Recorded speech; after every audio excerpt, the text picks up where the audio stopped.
Bonjour à tous et bienvenue sur la chaîne Hélios Guidance. Je vous propose le tirage général des Verseaux pour le mois de septembre 2024. Alors ce mois, il est intéressant, il est important parce qu'il y a plein de petites subtilités.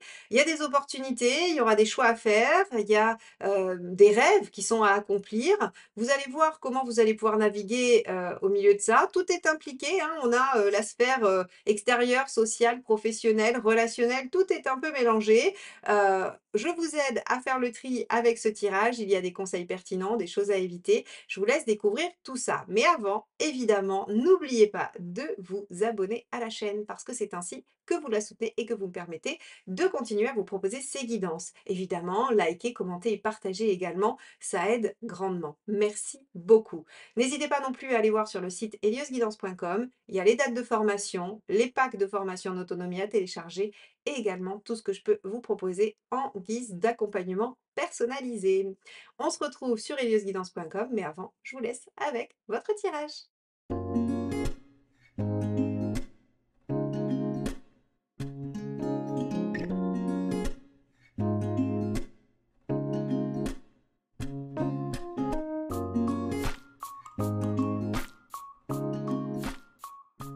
Les Verseaux, allons voir ce que vous réserve ce mois de septembre. Alors avec la force inversée, on pourrait imaginer que vous ayez un peu de contraintes, de choses qui sont en dehors de votre maîtrise. Vous pourriez subir des situations, voilà, des choses que vous ne désirez pas. On pourrait aussi avoir un peu de fatigue. Alors vous n'êtes pas les seuls, hein. J'ai déjà fait quelques vidéos et souvent il y a cette notion de fatigue qui ressort en septembre, comme s'il y avait une énergie qui avait du mal à se remettre après les vacances. Alors peut-être que vous n'avez tout simplement pas pris de vacances encore et que vous allez les prendre en septembre et que ça va vous faire beaucoup de bien.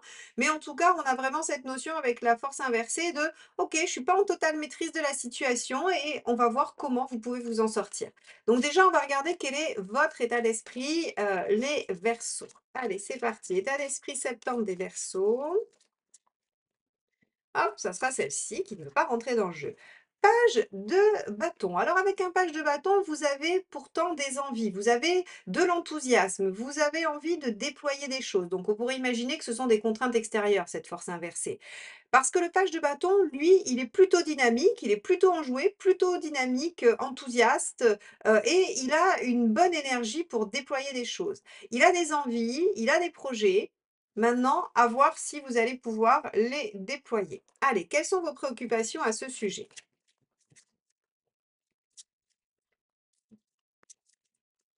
Hop là, bah, ça sera celle-ci qui me reste dans les mains. Oui, c'est le choix du projet. OK. Alors peut-être aussi que vous n'avez pas tous les tenants et les aboutissants en main parce que le 7 de coupe, c'est: qu'est-ce que je vais choisir? Quelle est la meilleure option pour moi? Quelle est la meilleure direction à prendre? Et effectivement, ce 7 de coupe, eh bien, il vous met un peu en difficulté parce que vous n'êtes pas certain, vous n'êtes pas sûr de pouvoir faire le bon choix.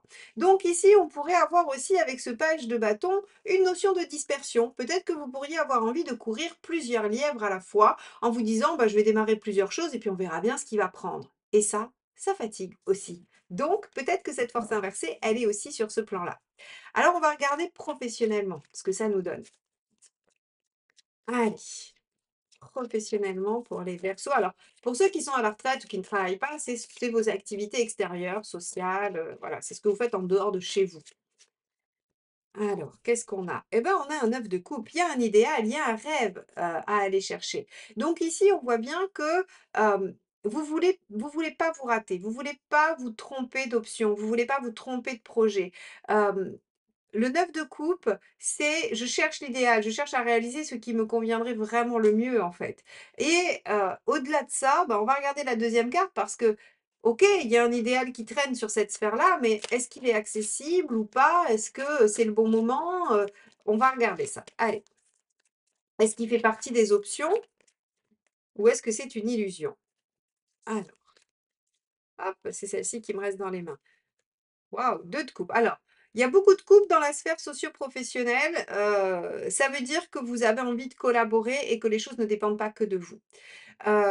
Ici et d'ailleurs, encore une fois, on est sur de la force inversée quand je vous dis qu'il y a des contraintes extérieures que vous maîtrisez pas, bah, peut-être qu'un associé, un partenaire, un collègue, un chef, une équipe, tout ça, ce sont des choses que vous contrôlez pas. Les gens, vont poser leurs actions, bien indépendamment de vous, je voulais dire. Donc ici, on a un idéal de collaboration, on a un idéal, on a un rêve par rapport à une vie, socio-professionnelle et les opportunités se présentent, mais on va pas savoir, on va pas en tout cas, être très au clair sur, quelle est la meilleure pour soi. Bon, on va regarder concrètement, matériellement et puis bien sûr ensuite on ira voir les conseils. OK, le pendu. Bon, le pendu, les choses sont bloquées sur un plan événementiel, c'est-à-dire qu'en fait, l'univers vous met en situation de stagnation et d'arrêt dans un seul et unique but, vous forcer à voir la situation sous un autre angle. Et c'est pas inintéressant. Alors le pendu, il est désagréable, personne ne l'aime, c'est casse-pied parce que on vous bloque et vous êtes dans une dynamique, page de bâton, vous dites: «C'est bon, voilà, j'ai de l'énergie, c'est maintenant, j'ai envie d'avancer» et puis on vient vous mettre que des bâtons dans les roues, pardon, qui vous obligent à vous arrêter. Mais toute carte du tarot a un aspect bénéfique et le pendu en a un, c'est de vous dire, de vous faire prendre suffisamment de distance par rapport à l'action pour pouvoir imaginer une autre façon de faire. Ce qui veut dire qu'ici, vous avez un enthousiasme, presque, démesuré à réaliser quelque chose, mais vous ne savez pas quoi. Donc soit vous partez dans plusieurs directions, à l'image du page de bâton, soit, vous êtes très hésitant sur la direction à prendre. Il y a une collaboration, un rêve de, voilà, de faire quelque chose qui vous plaît, qui vous tient à cœur, qui vous enthousiasme, parce que là, avec de la coupe dans ce domaine-là, c'est qu'on veut vraiment être dans le bien-être. Et l'univers vous dit: «Bah non, il y a des contraintes et on bloque tout». OK. Le but, c'est: si je suis bloqué, c'est que je dois voir les choses sous un autre angle, donc je vais m'y atteler. C'est-à-dire que si vous faites vous-même, le décalage, eh bien, il est moins difficile à vivre. Alors on va regarder, avant d'aller voir les conseils et tout ça, on va regarder où vous en êtes dans la, vie, sentimentale, relationnelle et affective. Allez les Verseaux, qu'est-ce qui se passe pour vous sur ce plan-là? Hop, c'est celle-ci. 4 de bâton.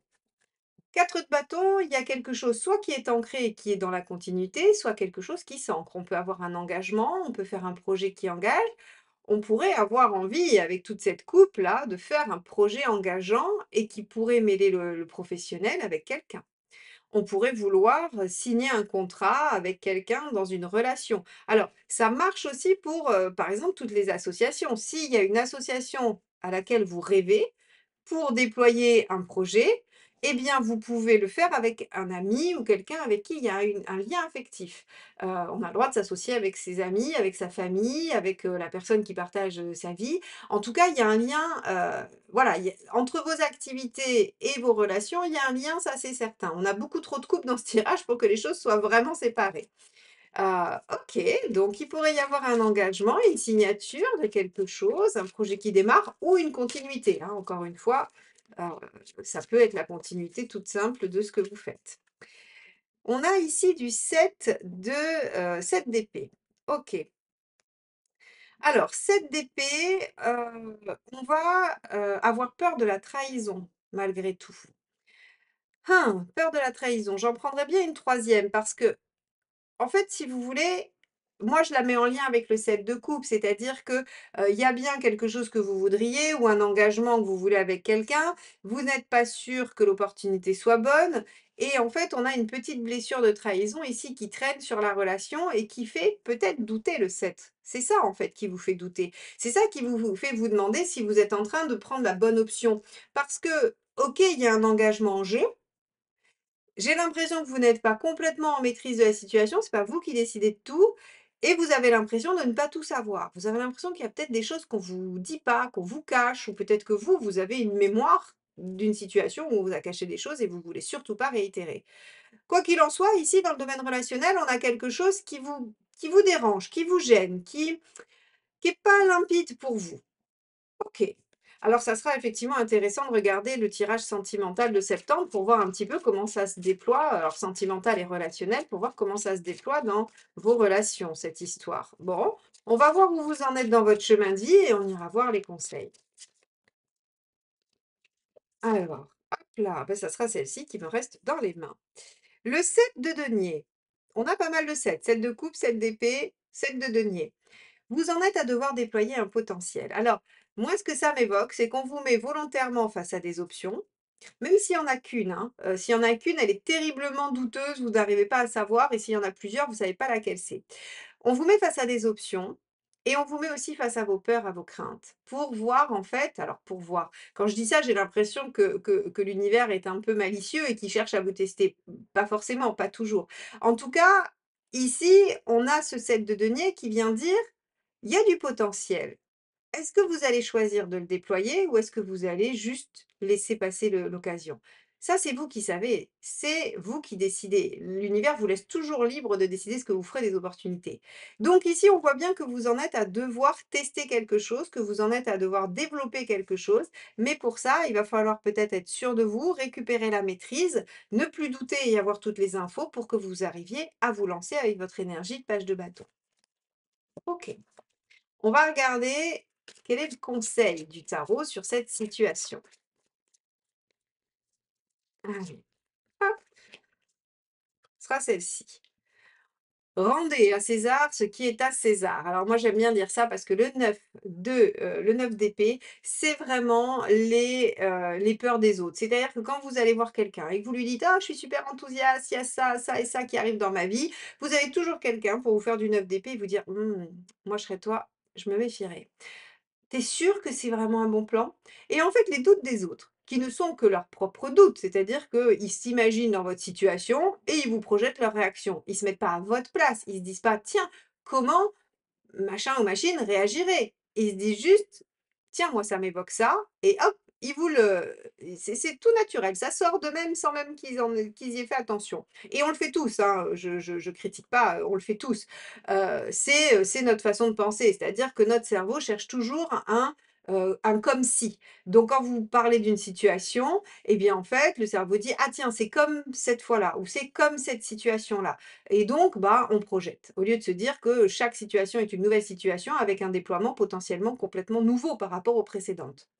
C'est pour ça qu'on fait des répétitions dans nos relations, c'est pour ça qu'on répète souvent les mêmes erreurs, hein, c'est parce qu'en fait notre cerveau est un peu feignant et aime bien les habitudes en fait. Et il se dit: «Ah mais ça on a déjà traité, on va faire pareil, ça sera le même résultat, on connaît, on maîtrise, sujet suivant». Eh bien, là on vous dit: ne vous collez pas les angoisses des autres sur le dos.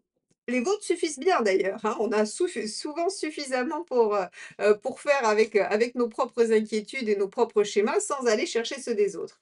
OK, donc on vous dit: «Attention, n'allez pas chercher peut-être aussi, à vous compliquer les choses par rapport à ce qu'on vous dit. C'est-à-dire que ce 7 d'épée, il pourrait peut-être aussi être, des gens qui vous disent des choses, qui vous disent de vous méfier. Heu, Écoutez votre intuition, essayez de vous suivre vous-même. Peut-être que, c'était pas votre intuition et peut-être que c'est pas justifié.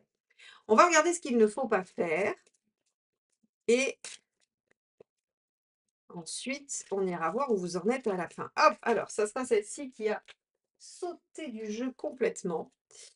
OK, ce qu'il ne faut pas faire, c'est hésiter éternellement.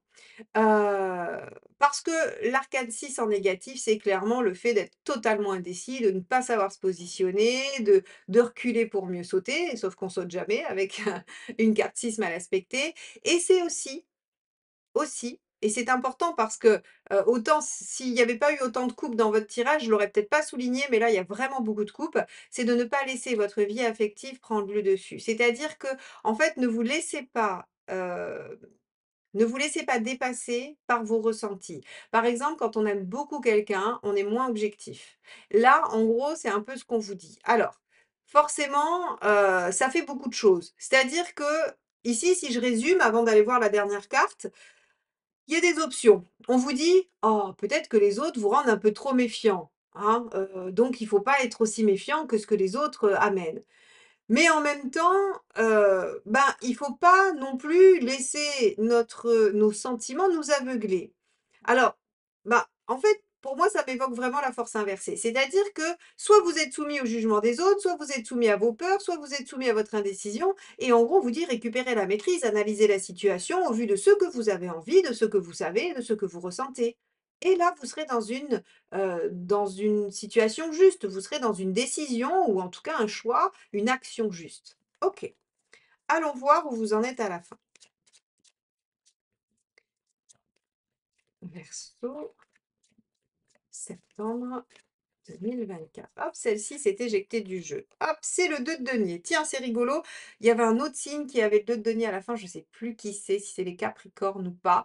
En tout cas, si c'est votre ascendant ou que vous regardez, vous allez voir que vous êtes dans la même situation. 2 de denier. À la fin, vous pesez le pour et le contre. Vous êtes en train d'évaluer la situation. Il n'y a pas d'action. Donc, en fait, vous n'avez pas encore choisi. Alors, attention, hein. Attention à ça. OK pour de la réflexion, bien évidemment, puisqu'il faut reprendre la maîtrise et pouvoir se positionner clairement. Donc OK, bien sûr, le de denier est bien, c'est pragmatique, c'est logique, on n'est pas envahi par l'émotionnel avec le de denier, donc c'est très bien qu'à la fin, vous soyez dans cette posture de peser le pour et le contre. Par contre, il faudra vous positionner à un moment donné. Je regarde ce qu'on a vu ensemble. Super, on a vu ensemble pour toute l'année, hein, vous pouvez aller revoir votre tirage global 2024, ça vous permettra de repositionner ce mois de septembre à l'intérieur de votre année qui était une année exceptionnelle quand même, hein, c'est le titre que je lui ai donné et le mois prochain, il y a effectivement des choses qui avancent, il y a des opportunités, il y a du mouvement. On sera avec la roue, en dominante de votre tirage. Donc ça bouge le mois prochain et c'est très bien. Donc OK, vous pouvez vous autoriser de la réflexion sur le mois de septembre, mais attention, préparez-vous à l'action. Ne soyez pas trop dans l'hésitation, mes chers Verseaux. On va aller voir quel est le dernier petit message du tarot, pour vous ce mois-ci. Allez. Donc, est-ce que c'est une citation, un conseil, une synthèse de ce que je viens de vous dire? Allons voir ce que le tarot a à vous dire. Hop là, ce sera ça. Le 2 de coupe, je me rapproche des personnes qui ont la même sensibilité que moi. Et oui, et vous n'allez pas chercher le bâton pour vous faire battre avec votre 9 d'épée. Vous n'allez pas chercher les personnes qui seraient potentiellement pas fiables. Et donc ici, on vous dit que la solution se trouve dans le fait de faire des projets. N'oubliez pas, 2 de coupe, 9 de coupe, des projets avec les gens qui ont la même sensibilité que vous, qui vont vous comprendre, qui vont avoir la même énergie, voire même le même taux vibratoire. Voilà pour vous, mes chers Verseaux. J'espère que ce tirage vous aura permis de nourrir votre réflexion. Mes tirages n'ont pas d'autre ambition que celle-ci. Merci infiniment de m'avoir écouté jusque-là. Je vous souhaite un beau mois de septembre et je vous dis à très vite pour de nouvelles guidances. Bye bye.